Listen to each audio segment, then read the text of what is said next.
स्वागत है आप सभी दर्शकों का। आप देख रहे हैं पहाड़ की खबरें, अपना उत्तराखंड, जहां सबसे पहले हम बात कर रहे हैं आज से होने वाली शुरुआत चैत्र नवरात्र की। और आज मां शैलपुत्री की पूजा हो रही है। स्वागत है आप सभी दर्शकों का। शक्ति की आराधना का पर्व चैत्र नवरात्र, आज से इसका शुभारंभ हो चुका है। शक्ति की देवी दुर्गा की आराधना का पर्व है नवरात्र। 6 अप्रैल तक नवरात्र चलने जा रहे हैं। तो चैत्र नवरात्र जो है बेहद शुभ और चैत्र शुक्ल पक्ष की वासंतिक नवरात्र है।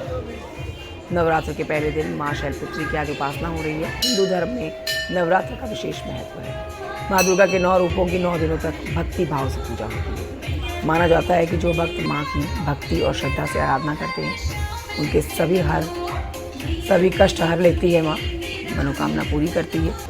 9 दिनों तक उनके घरों में विराजमान रहकर मां उन पर अपनी कृपा बरसाती है। चैत्र नवरात्र से हिंदू नववर्ष की शुरुआत होती है और इस बार चैत्र मास के शुक्ल पक्ष की प्रतिपदा तिथि 29 मार्च शाम 4:27 से लेकर 30 मार्च को दोपहर 12:49 तक रहने वाली है।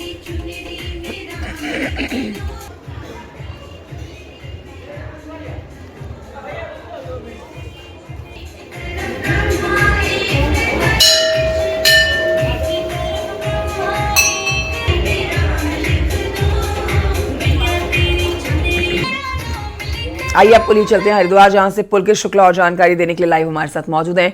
पुलकित, आज माता के शैलपुत्री रूप की पूजन हो रहे हैं और भक्तों का तांता आज उत्तराखंड के एक एक मंदिरों में, छोटा से छोटा मंदिर हो चाहे बड़ा से बड़ा मंदिर हो, देखा जा सकता है। इस समय आप हरिद्वार के किस मंदिर में मौजूद हैं और कैसी यहाँ पर तस्वीरें निकलकर सामने आ रही, कितनी भारी संख्या में यहाँ पर भक्त पहुंचे हुए हैं? आप भक्तों से बातचीत करिए और तस्वीरें दिखाइए, साथ ही संपूर्ण जानकारी आज के दिन की दीजिए।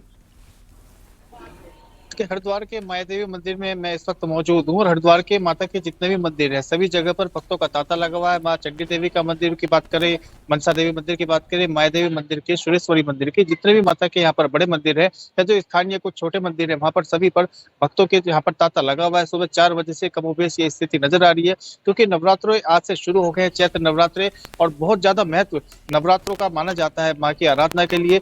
यूं तो यहाँ पर साल भर जो है लगातार जो भक्त है वो मंदिर में दर्शन के लिए पहुंचते हैं, शिवालयों में पहुंचते हैं, माता के मंदिर में पहुंचते हैं, लेकिन क्योंकि जो नवरात्र है वो पूरी तरह से माता की आराधना के लिए, शक्ति की आराधना के लिए समर्पित है और इसलिए पूरे 9 के 9 दिन जो लोग हैं वो मंदिरों में पहुंचते हैं, दर्शनों के लिए पहुंचते हैं। सुबह 4 बजे से कम बेश इसी तरह की स्थिति यहाँ पर बनी हुई है।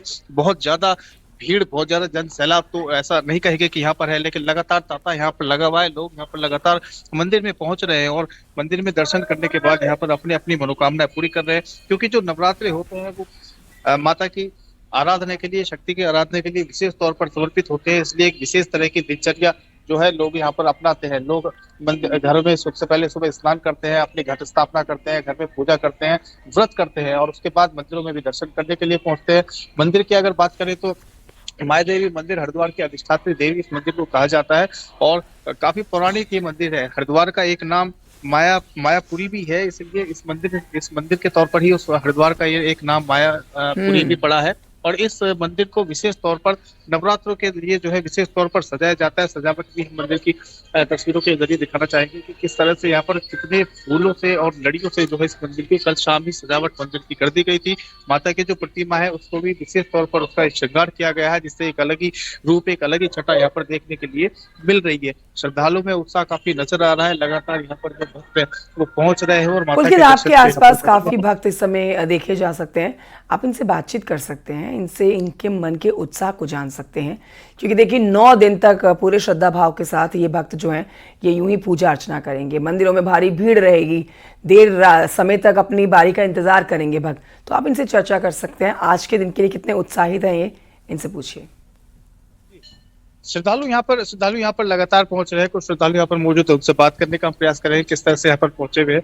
जी, आप कहाँ से आप आए हैं? यहाँ पे लगातार आते हैं? हरिद्वार से हम हर नवरात्र यहाँ दर्शन करने आते हैं माता रानी के, और हम मनसा देवी और माया देवी मंदिर, चंडी देवी मंदिर हम हर नवरात्रे जाते हैं। सभी मंदिरों में आपने पहुंच कर दर्शन? हाँ जी, हर नवरात्रे जाते हैं, हम हर नवरात्रे मंदिर में दर्शन करते हैं। माया देवी मंदिर बताते हैं, बहुत फेमस मंदिर है, काफी प्राचीन मंदिर है, ये सिद्धपीठ है यहाँ का। और यहाँ पे मान्यता है कि जो भी मन से अपना श्रद्धालु आते हैं उनकी हर मनोकामना पूरी होती है और नवरात्रों में इसका सभी श्रद्धालु अच्छे से लाभ उठाते हैं।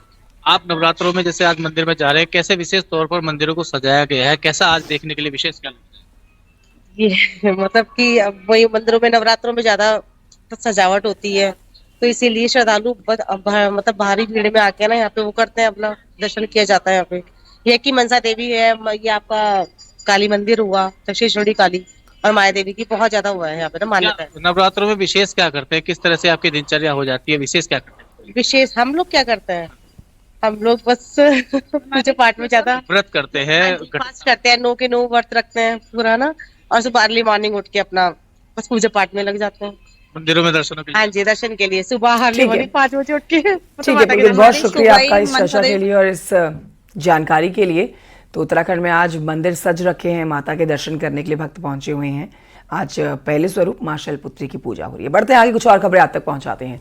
हरिद्वार के ज्वालापुर से खबर, जहां पर शनिवार यानी कि कल छात्र पर जानलेवा हमला हुआ और जानलेवा हमला करने दिन दहाड़े यहां पर फायरिंग करके दहशत फैलाने के लिए भी कोशिश की गई।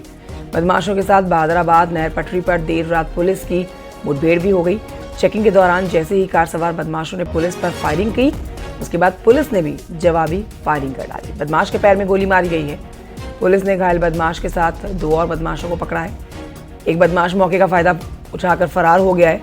घायल बदमाश को इलाज के लिए अस्पताल में भर्ती कराया गया है। गिरफ्तार बदमाश से एक दिल्ली का रहने वाला है और एक मेरठ का रहने वाला है। 3 बदमाशों को गिरफ्तार किया गया है। पुलिस के द्वारा जवाबी फायर में एक व्यक्ति घायल हुआ है निष्कर्ष, और उसको यहाँ पर अभी हॉस्पिटलाइज किया गया है। एक अन्य व्यक्ति अभी पकड़ा गया है। 5 लोग अभी फरार चल रहे हैं। इनके पास से 2 असलहे बरामद हुए हैं और साथ में जो गाड़ी आज दिन की घटना में ब्लैक कलर की स्कॉर्पियो जो सराय में घटना हुई थी, उससे लगातार उसको चेज किया जा रहा था, वो भी इनसे बरामद हुई है। और इनके द्वारा इस घटना जो दिन में घटना हुई थी उसको स्वीकार किया है। इनके द्वारा ही वो घटना मारपीट की हुई थी और उसमें फायर भी हुआ था। पुलिस ने उसमें 307 का मुकदमा लिखा गया है। इनको तत्काल अभी अरेस्ट करके आगे की जो वैधानिक कार्रवाई है उसमें की जाएगी। उधर शनिवार को रामनगर में प्रशासन ने अतिक्रमण के खिलाफ कार्रवाई की है। प्रशासन की ये कार्रवाई अतिक्रमण के खिलाफ जो हुई है वो आप देख सकते हैं तस्वीरों में। रानीखेत रोड पर प्रशासन की टीम ने अतिक्रमण को बुलडोजर से हटा दिया। रेडी फट लगाने वाले को सड़क से हटाया गया है। 58 लोगों के चालान काटे गए हैं। प्रशासन का कहना है कि अतिक्रमण की वजह से जाम की समस्या की शिकायत मिल रही थी। इसके बाद ये कार्रवाई की गई है। आगे भी अतिक्रमण के खिलाफ एक्शन जारी रहेगा।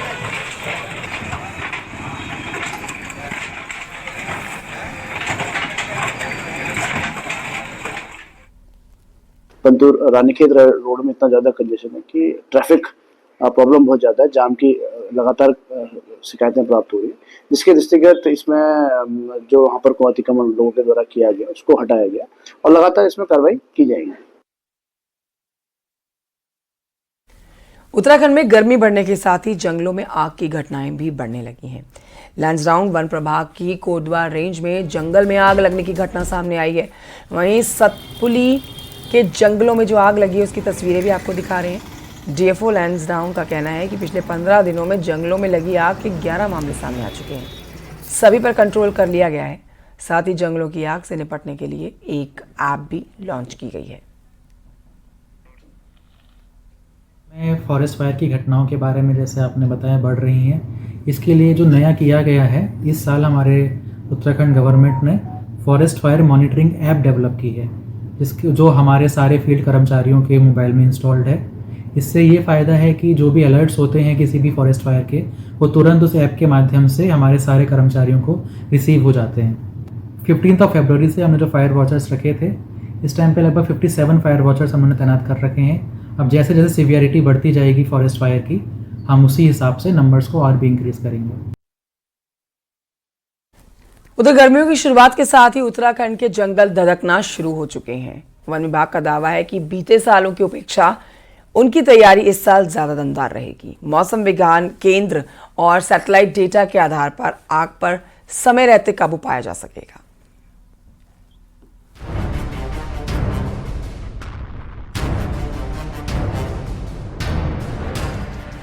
कर्मचारियों की कमी और पहाड़ की भौगोलिक चुनौतियों के बीच उत्तराखंड के वन विभाग को इस साल समझ में आया है कि बिना तकनीक के इस्तेमाल के जंगलों की आग पर काबू पाना मुश्किल है।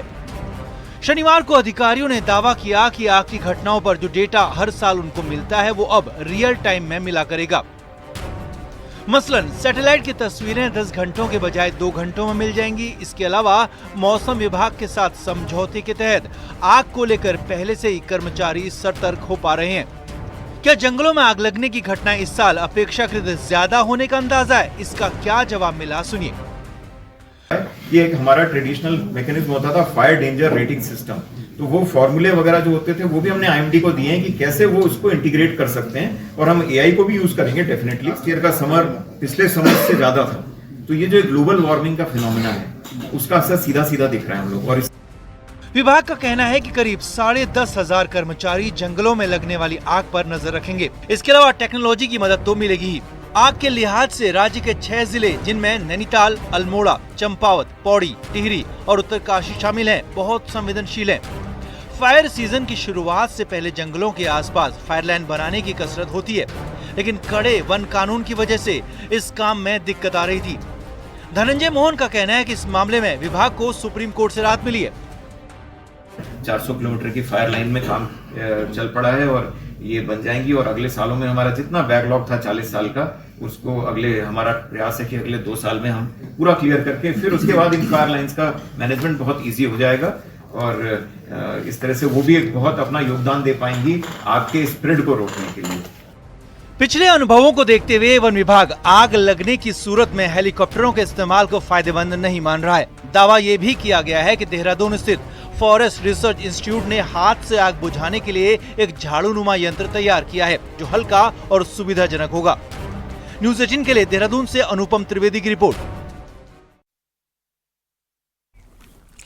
2023 में देहरादून के त्यूणी इलाके में हुए अग्निकांड के बाद फायर विभाग ने 13 जिलों में 18 नए फायर स्टेशन और एक ट्रेनिंग सेंटर को स्थापित करने का प्रस्ताव तैयार किया था, जिसमें फायर ब्रिगेड की गाड़ियां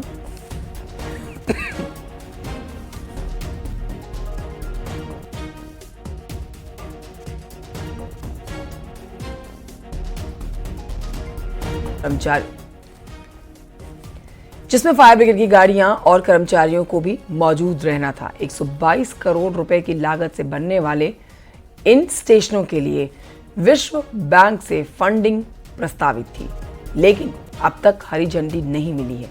फायर सीजन शुरू हो गया है, लेकिन दूर दराज के इलाकों में अब भी फायर स्टेशन और सब स्टेशन की कमी बनी हुई है। वर्तमान में प्रदेश में 49 फायर स्टेशन और सब स्टेशन हैं।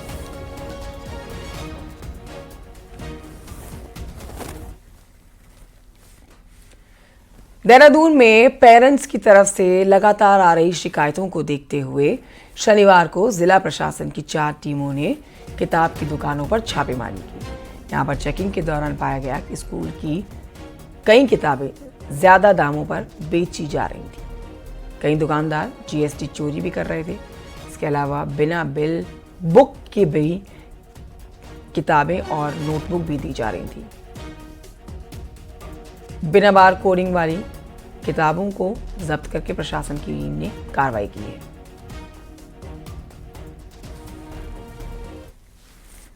तो नवरात्रि से पहले एक छोटी सी बच्ची ने मुख्यमंत्री पुष्कर सिंह धामी को महिषासुर मर्दन स्तोत्र का पाठ किया है उनका, और इस दौरान सीएम ने महिषासुर मर्दन स्तोत्र ध्यान से सुना है। आज से नवरात्र का आगाज हो गया है, और उससे पहले ये वीडियो भी सोशल मीडिया पर जब डाला गया तो काफी पसंद किया जा रहा है।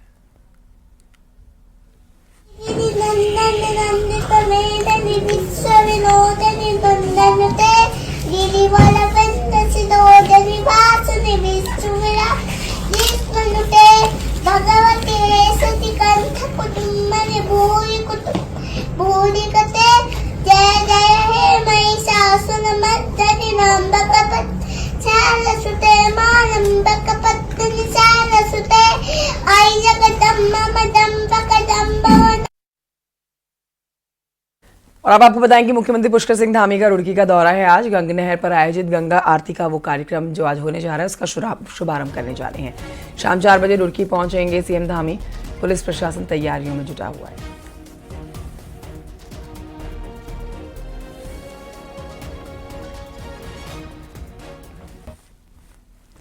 शनिवार को देहरादून में सीएम धामी ने रोड शो किया और सरकार के 3 साल पूरे होने पर कार्यक्रम हुआ। सीएम के रोड शो में भारी संख्या में लोगों की भीड़ पहुंची। रोड शो के बाद सीएम धामी बहुउद्देशीय शिविर पहुंचे। सीएम धामी ने शिविर में लगे हुए स्टॉल का निरीक्षण किया। सीएम धामी ने कहा है कि देहरादून में देश की 5वीं साइंस सिटी बन रही है। सीएम धामी ने कहा है कि 3 सालों पर कई बड़े फैसले लिए गए। लैंड जिहाद, लव जिहाद, थूक जिहाद पर एक्शन लिया गया। नकल विरोधी कानून बनाने का काम भी किया गया। इसके साथ ही मुख्यमंत्री ये भी कह रहे हैं कि उत्तराखंड को देश का अग्रणी राज्य बनाने पर हमारा फोकस है। इस कार्यक्रम में कैबिनेट मंत्री गणेश जोशी भी शामिल हुए, जो कई दिनों से इस कार्यक्रम की तैयारियों में जुटे हुए थे।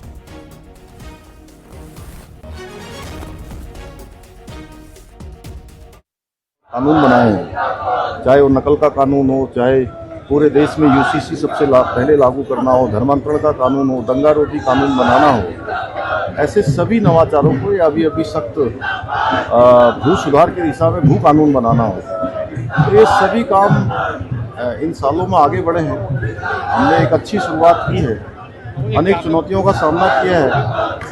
आने वाले समय में हम जो बची हुई हमारे सामने चुनौतियां हैं उन पर भी काम करेंगे।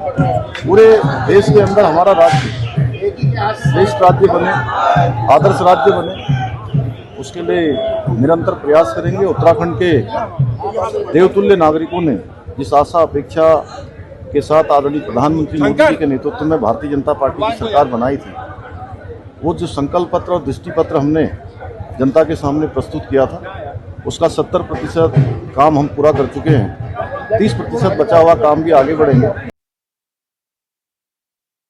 9 नवंबर को उत्तराखंड बने 25 साल पूरे हो जाएंगे। ऐसे में आने वाला साल रजत जयंती वर्ष यानी कि सिल्वर जुबली ईयर होगा। मुख्यमंत्री पुष्कर सिंह धामी ने शनिवार को इसको लेकर बड़ी घोषणा की। मुख्यमंत्री ने कहा कि इस मौके को खास बनाने के लिए हर शहर में देवभूमि सिल्वर जुबली पार्क बनाया जाएगा। हर शहर में सिल्वर जुबली पार्क बनेगा जो खास पहचान बनेगा।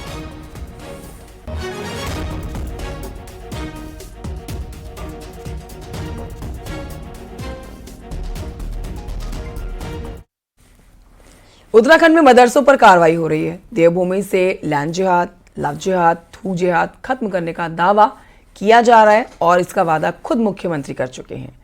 ऐसे माहौल में जो मुस्लिम वोट कांग्रेस का मजबूत वोट बैंक माना जाता है, उसे कांग्रेस कैसे बचा पाएगी और समझाएगी ताकि 2027 संभल सके, ये सवाल कांग्रेस के सामने है बड़ा। देखिए इस पर रिपोर्ट।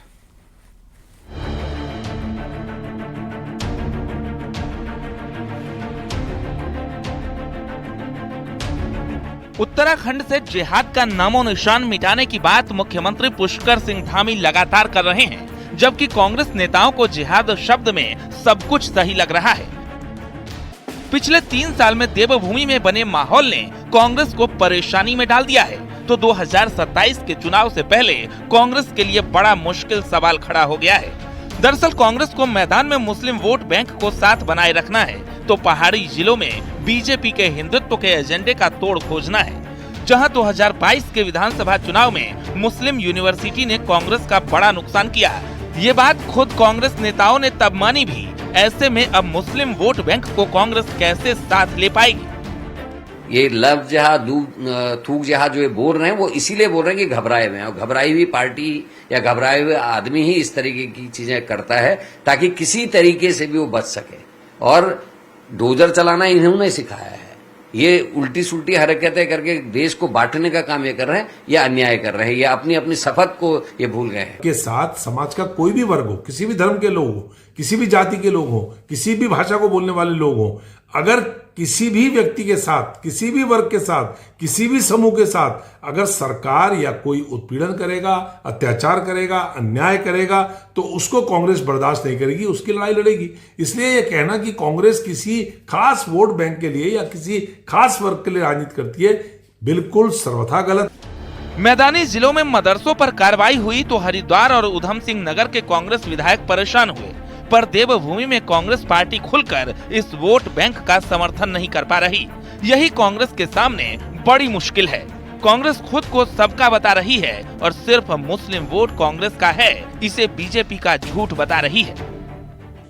पहले वाले चुनाव में माननीय हरीश रावत जी जो बहुत ही वरिष्ठ लीडर्स कांग्रेस के हैं, उन्होंने उस समय जो कहा गया वो बड़ा खेदजनक था और इससे उनको हार का सामना करना पड़ा। और आज की स्थिति ये है कि वोट बैंक की तरह इस्तेमाल करने वाली यदि कोई है तो कांग्रेस है। उत्तराखंड में कांग्रेस पिछले 2 चुनाव मुस्लिमों से जुड़े मुद्दों पर हारी। ऐसे में अब कांग्रेस के सामने संकट यही है, ना तो कांग्रेस मुस्लिम वोट को नकार सकती है और ना ही खुलकर गले लगा सकती है। ऐसे में कांग्रेस कैसे अपने वोट को बचाए, इसी पर कांग्रेस कंफ्यूजन में है। दीपांकर भट्ट, न्यूज़ 18, देहरादून।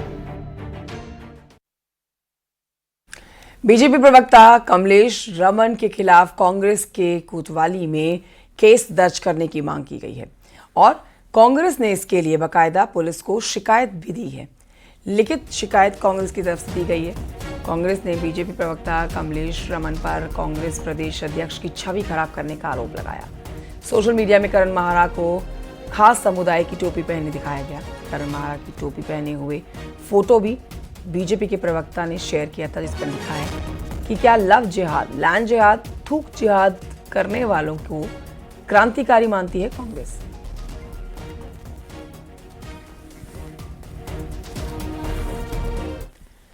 और आइए आपको अंत में दिखाते हैं पार्ट टॉप 10।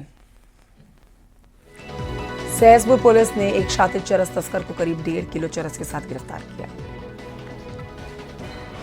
रुड़की के एक व्यापारी से 2 करोड़ की रंगदारी मांगी गई। लेटर के जरिए रंगदारी मांगी गई। पुलिस मामले की जांच कर रही है। हरिद्वार प्रेस क्लब में सालाना चुनाव हुआ, जिसमें पत्रकार धर्मेंद्र चौधरी को अध्यक्ष चुना गया।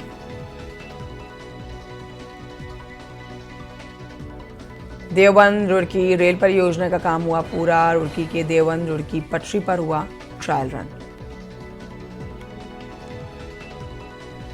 बागेश्वर से गढ़वाल मंडल के लिए नशा नहीं रोजगार दो जन अभियान रवाना हो गया। लोगों को नशे के खिलाफ जागरूक किया गया। ऋषिकेश की सड़कों पर आवारा पशुओं की वजह से लोगों को दिक्कत होती है। आवारा पशुओं की वजह से हादसे होते हैं। उत्तरकाशी में 4 धाम यात्रा की तैयारी तेज हो गई है। एसपी ने यमुनोत्री धाम का दौरा किया है, तैयारियों का जायजा लिया है। रामनगर वन प्रभाग कोसी नदी किनारे लोगों की सुविधा के लिए रिवर फ्रंट तैयार कर रहा है। यहां स्थानीय लोगों के साथ ही पर्यटक भी कोसी नदी को करीब से देखने का आनंद ले सकेंगे।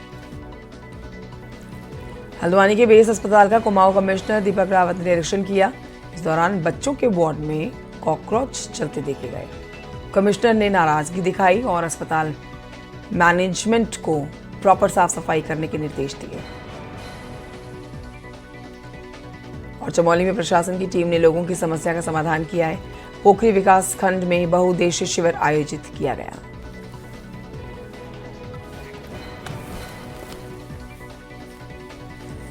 यहाँ वक्त एक छोटे से ब्रेक का है। कहीं मत जाइए, ब्रेक के उस पार लौट रहे हेडलाइंस और 8 बजे की स्पेशल खबरों के साथ।